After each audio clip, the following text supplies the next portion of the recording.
শরীয়তের মধ্যে ঢালাওভাবে খেলাধুলা হারাম নয়, কোনো কোনো কারণে হারাম হয়ে থাকে খেলাধুলা।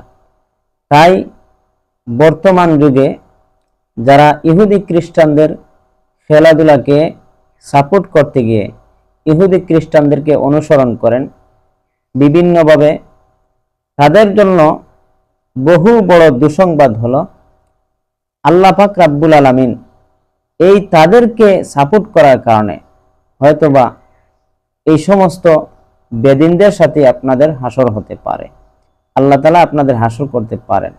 তা কিভাবে? আমাদের প্রিয় নবীজি এক হাদিসের মধ্যে বলেন, মান তাশাব্বাহা বিকওমিন ফাহুয়া মিনহুম, যে জাতির সাদৃশ্যতা অবলম্বন করবে সেই জাতির সাথে হাসর হবে। আপনার যদি সাদৃশ্যতা হয়, আপনি যদি অনুকরণ করেন বিজাতির সাথে, তাহলে বিজাতির সাথেই আপনার হাসর হবে। আল্লাহ পাক আমাদেরকে, বিশেষ করে মুসলমানদেরকে বিজাতিদের অনুকরণ থেকে হেফাজত করুন।